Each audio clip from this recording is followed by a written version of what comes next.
Moin und herzlich willkommen zur Plattfunk, dem Podcast auf Hoch und auf Plattdeutsch. Moin Moin und herzlich willkommen zu Plattfunk, dem Podcast auf Hoch und auf Plattdeutsch. Ich bin Thorsten. Und ich bin Nikos. Und wir beide sind vom Zentrum für Plattdeutsch in Holstein. Ich werde heute Hochdeutsch reden. Und ich schnack Platt. Wir haben uns ganz schön lange nicht getroffen jetzt.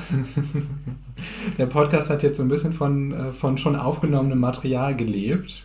Gab Gründe, dass wir uns nicht gesehen haben. Ja, genau, denn die Viren hätten nicht so viel Trend, sondern auch uns beiden. Wir sind nicht so recht toneinander gekommen. Der Nikos sitzt ja eigentlich in Münster und ich in Mölln.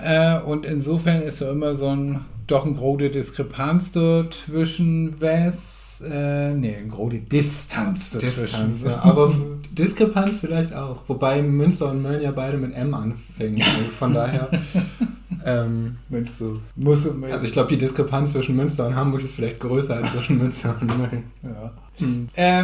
Von doch hätten wir uns vorgenommen, über Corona-Kultur zu schnacken. Das macht natürlich auch Sinn, denn womit hätten wir den letzten Morgen gut zu tun hat. Nichts konnte stattfinden, Gave oder Stücken, in Kino kann man nicht gehen. Lesungen sind gut vollen, eins wäre nix und nu hätte das natürlich aber Liges in dieser Zeit was geben und da würde wir Hütenbinden überschneiden. Genau. Das mit dem nicht ins Kino gehen stimmt natürlich nicht so ganz. Stimmt. Es gab natürlich in vielen Städten die Möglichkeit, ins Autokino zu gehen. Ja. Auch in Münster. Ich habe nicht teilgenommen, ich habe kein Auto. Das ist halt leider die Bedingung dafür, ins Autokino oder sich irgendwo ein Auto besorgen zu können. Du arbeitest doch im Kino und ja. Wenn ich jetzt ins Autokino bin und komme nur mit einem Stadtrat an, geilt das oder geilt das nicht? Nee, geht nicht. Also, wie kriegt man den Ton? Den Ton kriegt man darüber, dass man eine bestimmte Frequenz im Autoradio einstellt. Das ist der Trick. Und also ich glaube, allein technisch ist das dann vielleicht schwierig mit dem Fahrrad schon. Und du musst natürlich dann, wenn du mit dem Fahrrad kommst, auch dafür sorgen können, dass du in so einem Kasten auf dem Fahrrad sitzt, der abgeschlossen nach allen Seiten ist, damit du niemanden anstecken kannst. Ja, ich habe mich dann immer gefragt, wie ernst das irgendwie funktioniert, wo ernst man durch den Ton kriegt und ob man dann letztendlich auch als Vorradfahrer irgendwie kicken kannst du auch von durch. Und irgendwie anstecken kannst du auch nimmst, wenn alle anderen im Auto sind. Das stimmt natürlich. Sobald aber zwei Leute auf Fahrrädern kommen, ist schwierig. Ist das sehr viel geliehen, ne? Ja, und ich glaube, das mit dem Autoradio hat auch nicht immer geklappt, weil da ja Leute auch so eine Abschaltautomatik im Auto haben und das denen doch häufig einen Strich durch die Rechnung gemacht hat. Und dann ich weiß gar nicht, wie toll das Kinoerlebnis eigentlich war. Aber soll ja viele Leute gegeben haben, die das ausgenutzt haben. Da belebt ja Renaissancen, wo man gar nicht dachte, dass das überhaupt noch wieder zu beleben wäre. Ich wusste gar nicht, dass das überhaupt noch Autokinos gibt, die man beleben kann. Also so, das habe ich nicht gewusst. Nee, es gibt ja auch tatsächlich auch noch welche, die das immer gab. Also ja, eben. Auch das kriegt man ja nicht unbedingt mit. Nee, aber die brauchte man ja gar nicht wiederbeleben, die gab es einfach noch. Also so ist mir in meinem Mental Map dügert nicht ein einziger Autokino, wenn ich über Hamburg nur denke oder was, nicht ein Autokino auf. Seit den 50er Jahren nicht mehr so im Trend gewesen. Jetzt wieder. 3D-Film ist ja auch wieder gekommen. Also, stimmt. Was aber neu ist, glaube ich, das Phänomen Autodisco. Vertest mal, was über Autodisco, was ist das? Tanzt man durch, fuhrt man Schlangenlinie mit Auto? Nee, also grundsätzlich funktioniert das wie Autokino. Okay. Man fährt auf einem großen Parkplatz alle Autos stehen nebeneinander. Es gibt eine Art von Bühne, wo der DJ oder die DJin dann auflegt. Häufig auch noch eine Art von Rahmenprogramm mit jemandem, der dann vortanzt oder so. Und ansonsten sitzen die Leute in ihren Autos, empfangen die Musik auch, glaube ich, übers Autoradio und sitzen dann im Auto und bewegen sich dann auch nur sehr eingeschränkt. Aber es gibt alkoholische Getränke, zumindest für die Leute, die nicht Auto fahren müssen. Sitztanzvergnügen. Es ist schon sehr verbreitet auf jeden Fall. Also ich habe viele Medienberichte aus ganz Deutschland gefunden, wo gerade in so Mittelzentren das doch sehr verbreitet ist. Was ist da der Plusfunk? Kannst du dir das vorstellen? Also ich meine, du kannst, gut, Norddeutschland, Social Distancing, kommt uns ähnlich in den Möd, du musst mit keinen schnacken. Also nicht mit fremden Lügen. Ja, genau, das ist auf jeden Fall ganz gut. Das ist, finde ich, ein großer Plus. Ne? Ja, man muss sich auch nicht bewegen, also man kann auch nicht man kann gar nicht falsch tanzen oder komisch angeguckt werden, weil man tanzt ja eh nicht. Das ist auch ganz praktisch. Man kann trotzdem Alkohol trinken und hat Musik. Man kann dieses Alkohol trinken, man muckt sich nicht to death. Ja, also genau. So wie dass man da irgendwie blöd wart oder irgendwie nicht tanzen kann oder was auch immer. Eigentlich ist das, also ich finde das schon wie auf jeden Fall überholen. Das sollte auf jeden Fall beibehalten werden. Das finde ich auch. Ja, und das sind ja eher so die zwar weit verbreitet, aber doch etwas kuriosen Begleiterscheinungen. Ja, gefällt mir gut. Also just der Autoparty. Ja, das auf jeden Fall, ja. Wir haben aber ja auch sozusagen Corona-Hochkultur im weitesten Sinne noch am Wickel gehabt. Das stimmt. Also ich hab sehr häufig in der Zeitung gelesen, im Kulturschau, was man sich schon wieder für tolle Theaterstücke im Internet angucken kann, aus allen möglichen Schauspielhäusern und Bühnen, ganz Deutschland. Ich habe dann letztlich mir nichts davon angeguckt, weil das ein viel zu großes Angebot war und ich mich nicht entscheiden konnte. Konsequent nichts. Dann habe ich einfach gar nichts angeguckt, zumindest von diesen Theaterstücken. Aber wie hast du das denn gehalten? Also ich habe mich tatsächlich irgendwas ankicken, wobei das tatsächlich aber auch begrenzt wäre, muss man sagen. Also ich habe mich zum Beispiel in Hamburger Schauspielhus, habe ich mir Effi Briest ankicken. Das ist natürlich eine dramatisierte Form. Dann Effi Briest, als man ja weiß, ist ja Prosa. Das wäre ganz spannend, das wäre ganz interessant. Das wäre ein Optiken von einem Theaterstück, was sie in Schauspielhaus mal spielt haben, was sie mal inszeniert haben. Also eine alte Aufzeichnung. Ja, genau, wir haben hier eine Ole Optiken. Aber ganz ehrlich muss ich sagen, also so, und du ist mir dann eigentlich auch ganz verschiedene Sachen, wo ich immer mal so rinkicken habe und irgendwie mal so ein bisschen Überblick zu verschaffen, ist mir dann echt so geworden, da ich dachte, Einschnitt und Gold, und dann finde ich auch super die Idee, dass der Theater sozusagen eher Porten open mucken für Leute, dass auch niedrigschwellig ist, jeder kann das anschauen, du musst kein Ticket kaufen, du kannst aber einmal rinluschern, das ist ja natürlich total spannend. Also Theater, wo du normalerweise nie hingehst, du kriegst du dann jetzt plötzlich mal rein, wie da dann eben die Gelegenheit dazu gehst und kriegst du einfach mal an, was mucken die da. So Theater auch aus ganz anderen Städten. Genau, oder so, ja. Also so, wo du ja in Lev da einfach nie hinkommst, oder ein Schauspiel aus Bochum oder sowas, ne? Also so, also ich komme da nie hin. Das ist wie echte Fans sagen, nochmal wäre was anderes. Aber das finde ich interessant. Also so jeder und das English Theater, der hat also so Sequenzen und Stücken, der ganze Stücken eben auch der Schauspielhaus regelmäßig Inszenierungen, die man sich ankicken kann, auch täglich begrenzt. Also so ein bisschen aus einer Mediathek, wie hier öffentlich-rechtlichen, das verschwindet dann auch mehr. Meistens themlich für Gauer. Oftmals habt ihr zum Beispiel ein Schauspielhaus bloß 24 Stunden, das Stück du hast. Und wenn du in Düsseldorf nicht kicken hast, dann ist es auch vorbei. Das nimmt ein bisschen, das finde ich im Grunde noch ganz schön, denn ich finde, das nimmt ein bisschen das Element von der flüchtige Kunst, was oder ist, wer ob. Also du hast eben nicht das ganze Jahr war immer greifbar und immer da du da immer rankommen kannst, das Sturm, sondern du musst das eben in 24 Stunden kicken, und wenn du in Düsseldorf nicht hinkriegst, dann ist es auch vorbei. So, ja. Das ist eben, finde ich, das spielt so ein bisschen mit, nimmt so ein bisschen das Element ab, dass der Jog nicht ewig konservierbar ist. Woran das Nomimen und in ganz viele Beritten so ein bisschen krankt hat, also wo das Schlachtsieht hat, von ich wäre, das wäre affilmtes Theater. Und das finde ich, wenn ich in Theater gehe, dann gehe ich in Theater und dann würde mit Theater irgendwie mein Jack abbummel und will ich irgendwas trinken. Und dass ich so langsam sticht die Spannung, dann fangen die Glocken an zu klingeln. Dann muss ich sehen, dass ich mir einen Platz finde und bin ganz überrascht, wer der rechts und links von mir sitzt. Die ganze Atmosphäre, dann geht der Vorhang langsam ab. Da gibt ein Bühnenbild, von das ich nicht weiß, was da ob nicht hölgen deit.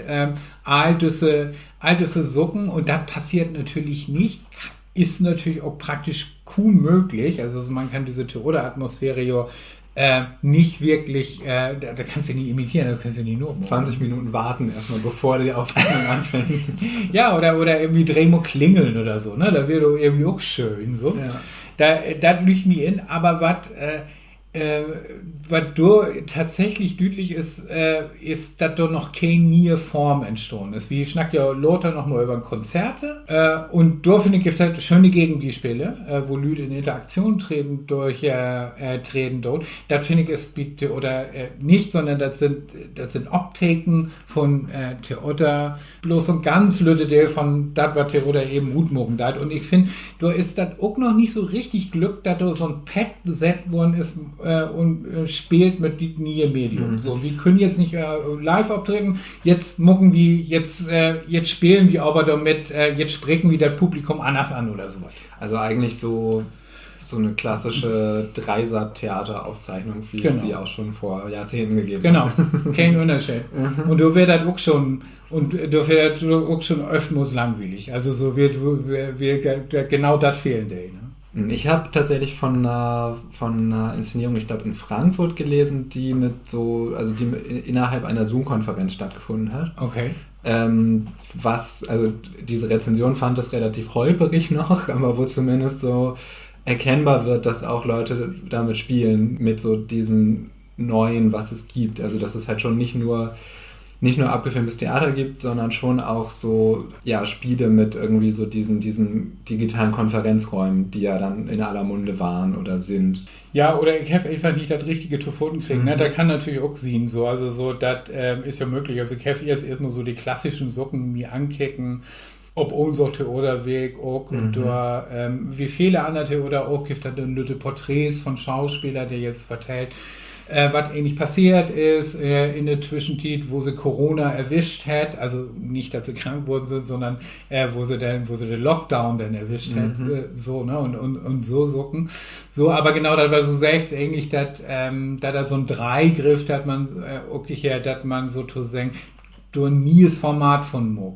Das finde ich, das ist noch nicht so richtig, das ist das, was ich ankicken habe, noch nicht passiert. Ja, und du hast ja gerade erwähnt, dass es auch, also dass du bei so Konzerten schon wahrgenommen hast, dass es dass es andere Arten gibt, mit dieser Konzertsituation umzugehen oder dass es eben kein Publikum gibt. Tatsächlich, also nicht bloß, wir dass sie jetzt Plattdeutsch sind, aber auch wir dass sie ein golden Beispiel irgendwie dafür geben während der Tüdelband. Also so der Happy zum Beispiel. Habe ich auch gesehen, das Konzert, was bei uns im Rahmen des Niederdeutschen Autorentags stattgefunden hat. Wir haben ja dieses Mal eine Online-Ausgabe des Niederdeutschen Autorentags gemacht. Was ist die denn abfallen daran? Wo hast du das gefunden? Ja, also es war halt eben nicht einfach ein normales Konzert, jemand beim Titel Warnstufenkonzert ja erwarten kann, sondern das hatte ja, also dadurch, dass sie ja auch ihr neues Hörspielprojekt AHAB vorgestellt haben, im Rahmen dieses Konzerts hatte das ja schon auch sehr viele, also es wurde mit Einspielern gearbeitet, das heißt, man sah eigentlich einen Charakter aus diesem Hörspiel auch, der in so einem kleinen Einspielfilm eingeblendet wurde. Es gab Bilder vom Hamburger Fischmarkt auch zu sehen. Das heißt, die haben schon sehr viel über so ein normales Konzert hinaus gemacht. Ja. Also eben schon auch so eine Art Dialogsituation hergestellt mit diesem eingeblendeten Charakter und haben ja auch einfach das Publikum irgendwie anders angesprochen als sonst. Das ist mir auch aufgefallen. Also so wie der Tüdelband-Konzert von wäre so ein bisschen halt so, nicht das erste Mal, aber mal wer darüber nachgedacht, dass das ja nicht bloß ein Verlust ist, wenn du nicht live auftreten kannst, sondern tatsächlich, da du da sozusagen auch was Bomo abkriegst dafür. Und das von ich zum Beispiel, diese Einspielung, da hast du, just da du das sagst, das habe ich ja meist nicht mehr auf der Platt, aber tatsächlich wäre das so und das wären so diese Comic-Figuren und so, die dann so inspielt worden sind, die eben Figuren und AHAB vorstellen schütt und das wäre schon eine Bereicherung, so, ne? Und dann habt sie einen Kollege, Gero, den habt sie ja mit drin schaltet auch. Also der hätte ja so Ton, also wenn er einen Fisch mag, hätte gar nie, aber weiß man ja nicht. So, und dann wäre hier umgeben von so einer Aquariumsoptik, ne? Also Fisch mag ganz lustig, hier seht ihr nur, und um ihn rum wie ein Fisch und ein Aquarium.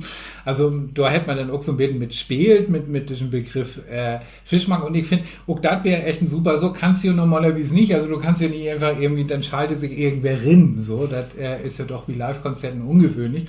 Und das fand ich schon spannend, dass er so ein ganz neue Element und ganz neue Person dann eben auch die Möglichkeit dann hat, zu Pfoten kriegen, sich durch Wörter stellen und und lesen zu mucken. Was dann eben auch in diesem Fall natürlich noch richtig gut drin passt.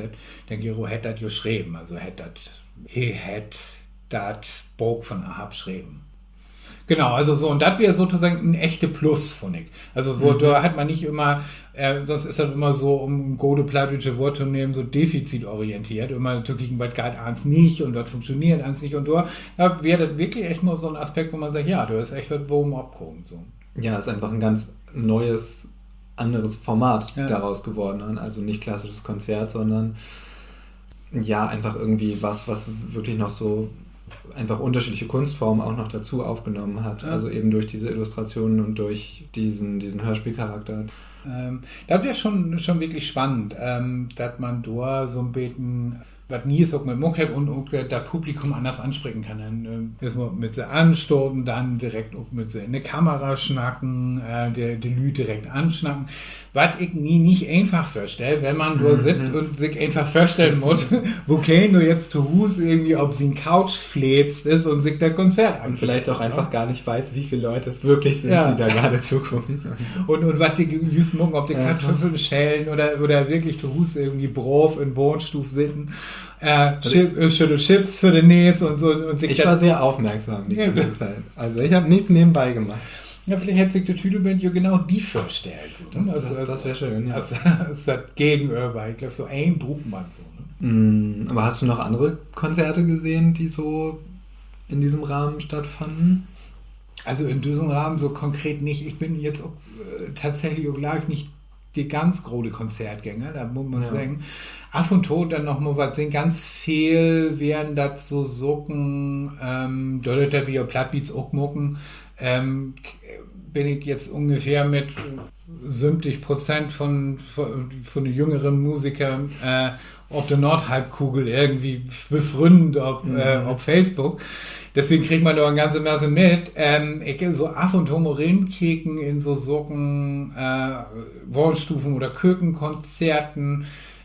Ich finde, da gliegt sich dann aber auch immer wer so. Ne? Da sitzt dann irgendein mit den Klampfe auf der Couch und spielt was. So.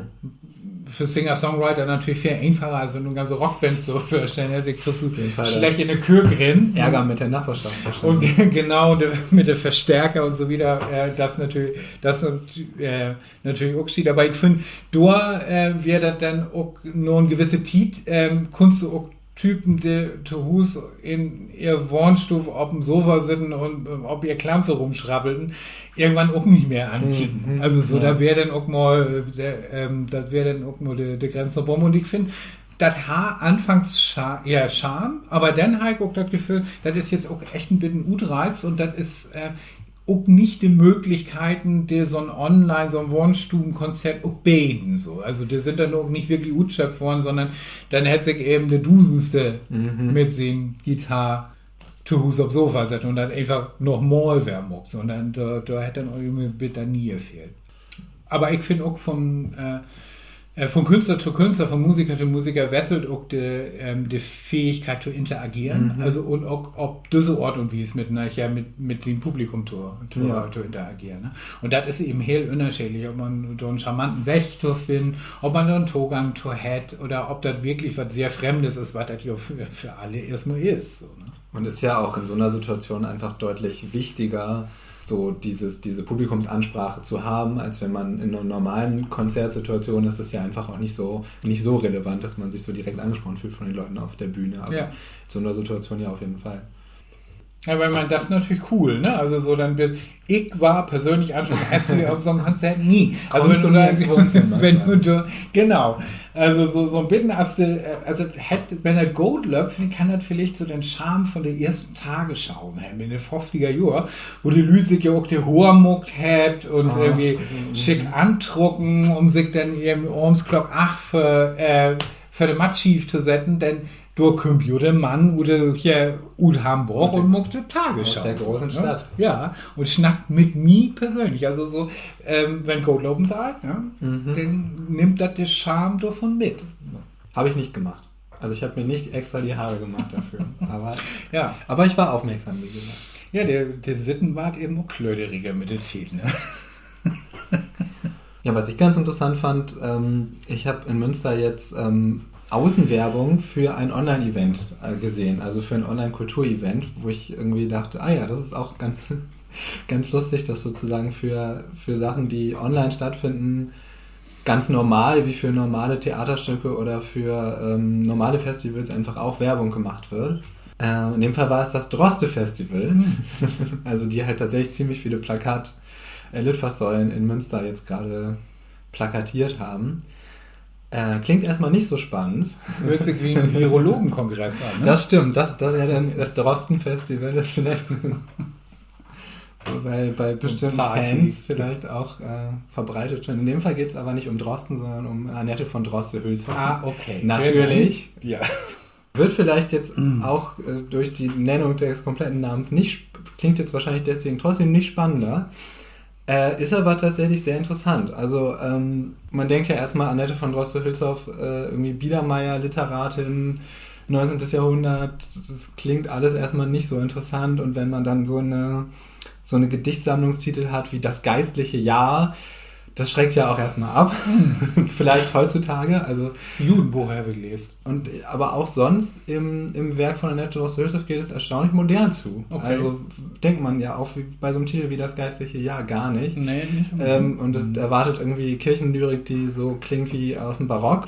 Ist aber tatsächlich eigentlich die ganze Zeit eine Reflexion darüber, dass sie eigentlich ihren Glauben verloren hat. Okay. Also das geistliche Jahr ist dann auch Programm, also sie nimmt in dem Werk immer Feiertage aus dem Kirchenjahr zum Anlass, darüber zu reflektieren, dass sie ja gerne glauben würde, aber das geht irgendwie nicht mehr. Okay, also, das für die. Ja, also schon, oder teilweise geht es dann auch wieder, aber gleichzeitig fühlt sie sich irgendwie so klein vor dem Herrn und also es ist irgendwie schon so ein sehr modernes Hadern mit dem eigenen Glauben. Ist das nicht...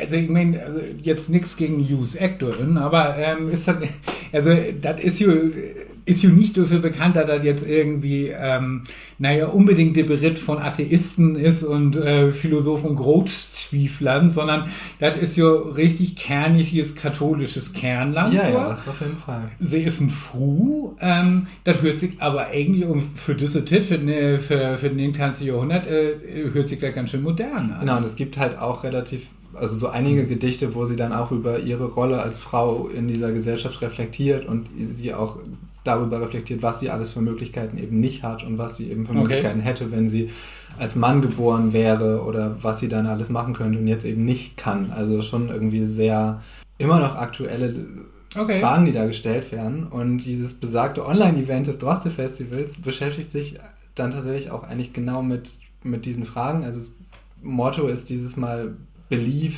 in us oder Believe us, das in ist so eingeklammert und das geht dann tatsächlich ausgehend von so diesen Fragen, die in das geistliche Jahr gestellt werden, eben auch darum, an was glauben wir eigentlich heutzutage. Also es gibt dann irgendwie, glaubst du an Menschenrechte, glaubst du an GöttInnen, glaubst du an Kunst und glaubst du an Gleichstellung, das sind so die vier Oberthemen und dazu gibt es dann jedes Wochenende neue Beiträge, Musik, Filme, Reden, also sehr, sehr unterschiedliche Formate, die tatsächlich auch jetzt nicht einfach nur das sind, was man da normalerweise bei so einem Literaturfestival auch machen kann, sondern auch wirklich davon leben, dass sie online stattfinden. Also wo ich auch das Gefühl hatte, das gibt dem nochmal mehr, dass es jetzt tatsächlich ein Online-Festival ist. Also so eine Theatergruppe, die dann kein Theater macht, sondern irgendwie mit dem Medium Film arbeitet. Es gibt irgendwie ein sehr abgefahrenes Hörspiel verbunden mit einem Film aus den späten 90ern,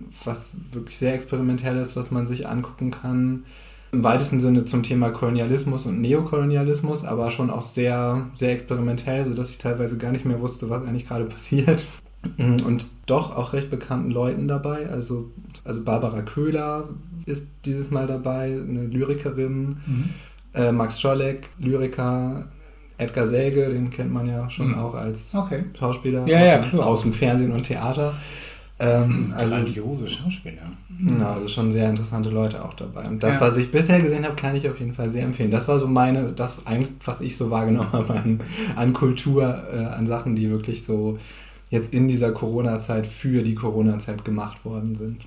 Und weil ich noch nie so ganz verstanden habe, geht das tatsächlich um Werke von Droste Hülshoff? Oder war das Widerspannend? Nee, da war ja Widerspannend. Also genau, es geht darum, das weiterzuspinnen und zu gucken, was uns was uns die Texte sagen können, ist Quatsch.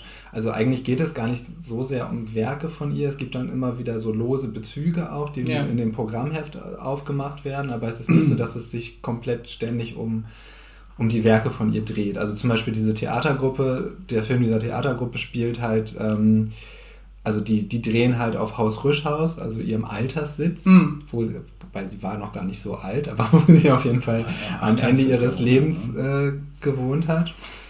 Also das heißt, die Orte spielen schon auch eine Rolle und das findet ja normalerweise, wenn die Sachen nicht online sind, findet das halt auch auf ihren Wohnsitzen statt. So. Ja.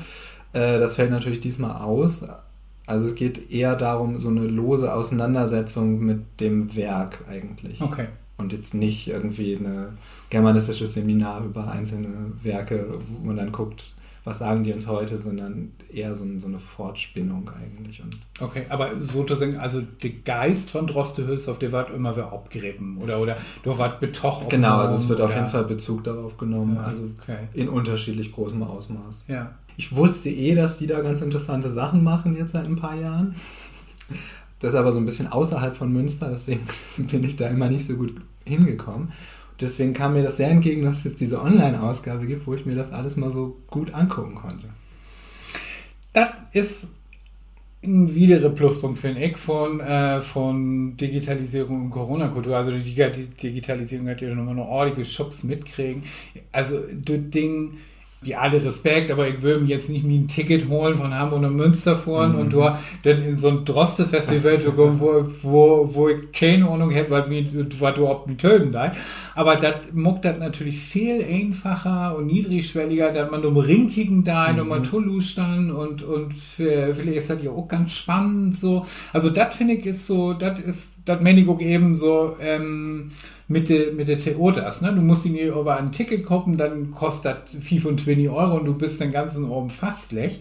Sondern du lusterst du mal rein und kickst dir das an und hast so, und vielleicht kriegt die das fort, also vielleicht triggert die das an, aber du hast so die Möglichkeit, niedrigschwellig, ganz unverbindlich überall mal so rinzukicken, die Näs rinzukicken und das finde ich echt spannend. Also was halt, glaube ich, bei so einem Festival auch noch, also was da schade ist, ist, dass natürlich so direkte Begegnungen auch wegfallen. Also man eben dann auch wirklich, wenn man mit Leuten darüber schnacken kann, dann halt mit den Leuten, die es auch gesehen haben, also die dann irgendwie vielleicht neben einem im Wohnzimmer sitzen oder so. Also da gibt es ja schon auch häufiger so ein bisschen interaktivere Formate, das fällt dann halt weg. So. Ja. Das ist halt schade, aber das stimmt schon. Also ich habe das halt die letzten Jahre einfach auch dann aus Zeitgründen und weil es ein bisschen weiter weg ist, einfach nicht wahrgenommen und jetzt finde ich das sehr schön, dass das so diese Möglichkeit jetzt gibt. Ja. Das hört so mit, ob der Plus sieht, wie alt, ne? Also so, dass nur ein nischiger war, finde ich. Und da kann ja sogar dann auch noch den Pluspunkt haben, da du sagst, das wäre jetzt so cool, dass ich mir auf jedes Fall Tickets sicher für das nächste Droste-Festival wird dann analog stattfinden. Ne? Ja, hoffen wir mal. dass das dann analog stattfindet, ja. Was weiterhin nicht analog stattfinden will, ist dieser Podcast.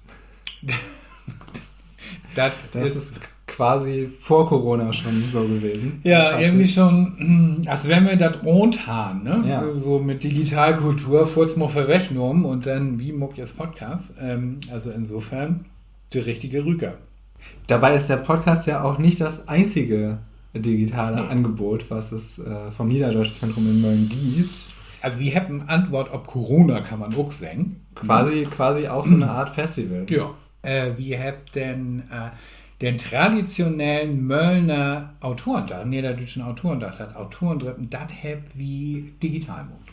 Auch dort kann man sagen, nicht so defizitorientiert, sondern irgendwie sagen, was habe ich eigentlich als Plus davon? Natürlich wäre das schon, dass wir das nicht als physisches Drippen mucken können, nicht als analoges Drippen, dann zu so einem Autorentag hört ihr wesentlich mehr als einfach bloß Texten verlesen, sondern man bemött sich, man schnackt mundrig, gibt auch lecker Kaffee trinken, schön gucken dabei und dann kommt man so ein bisschen in Klönen. Das ist natürlich auch heel wichtig dabei. Wenn man das alles aber nicht hat, dann finde ich, dann hätte das auch noch seinen Pluspunkten. Denn zum Beispiel, so eine Literaturlesung ist ja eine flüchtige Kunst.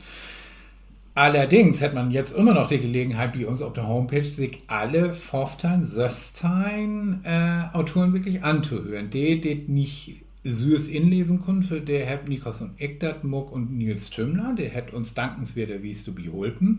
Aber ganz besonders gut finde ich, dass man sozusagen den schreven Text blank wie das hörte Wort lenken kann. Denn die Texte sind alle veröffentlicht im Internet und das ist sozusagen wirklich ein Pluspunkt, den man zu den letzten Jahren hat, dass man den Text wirklich verlinken hat. Also wenn man will, kann man sich das drucken, man kann sich das so wie anhören, man kann den Text lesen und hören dabei. Und das finde ich ist ein echter Pluspunkt. Wie als was anstatt Doodle wäre und Shape-Loben ist und wie Show das eins wäre, hat das auch einen Pluspunkt, das hört mit Autor. Und die Sachen bleiben eben verfügbar. Genau. Also es ist nicht so, dass die Auflage irgendwann ausverkauft ist. Das hört ab. Das happy sozusagen. Da kann man sich jetzt erstmal in den nächsten Jahren mit beschäftigen. Gut. Und ja, wir beschäftigen uns jetzt mit dem abschließenden Klaus-Groth-Gedicht, würde ich sagen. Eins klum. Hoch oder platt, durch oder natt, Bär oder Wien, groff oder fien, aber echt muss es sehen.